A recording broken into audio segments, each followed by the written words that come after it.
Bonjour, bienvenue sur Coca TV pour une nouvelle vidéo de présentation. Aujourd'hui, une boîte aussi noire que Batman et forcément, c'est un produit Bicoyote avec le tout nouveau Darkrock TF2.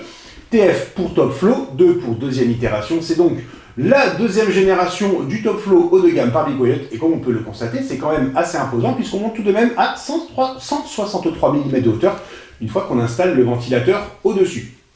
Un produit qui est donc réservé à des besoins très spécifiques. On verra ce que ça donne au niveau des performances, mais avec deux radiateurs, 6 caloducs de 6 mm qui traversent le radiateur supérieur et 4 qui traversent le radiateur inférieur. On s'attend quand même à de bonnes performances. Il y a deux ventilateurs 235 mm, mais avec une petite surprise, on reviendra dessus dans quelques instants. Tout d'abord, au niveau du design, nous avons des systèmes pour limiter les vibrations qui sont installés dessus et dessous sur le radiateur supérieur.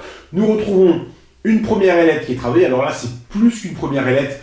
On s'approche vraiment du cache avec une finition brossée qui est très sympathique. Et en dessous, nous avons une base, bien entendu, avec un système d'attache. Ça, c'est une très bonne chose qui est déjà en place. Les vis sont tenues, on peut tirer dessus, ça tient, il n'y a aucun souci. Du coup, il y aura juste à passer le tournevis à travers les trous pour faire l'installation. Ça, c'est quand même beaucoup plus pratique que de devoir tenir la barre. Bref, au niveau du radiateur, tout est dit, ou presque, on verra au niveau du test. Et ensuite, on va passer sur les ventilateurs avec deux modèles là. Alors là, à première vue, quoique non, il n'y a pas le même nombre de pales, donc effectivement, on se doute bien qu'il y a quelque chose. Nous avons ici un Silentwings 3 et ici un Silentwings. Le Silentwings 3 tourne à 1400 tours par minute, il fait 25 mm d'épaisseur et il va donc s'installer au-dessus. En revanche, le Silentwings tourne à 1300 tours par minute et ne fait plus que 22 mm d'épaisseur, donc il est quand même beaucoup plus fin. Il va s'installer dessous. Alors, il n'y a pas de problème, ça ne frotte pas avec le radiateur en dessous, mais ces petits millimètres permettent de gagner vraiment encore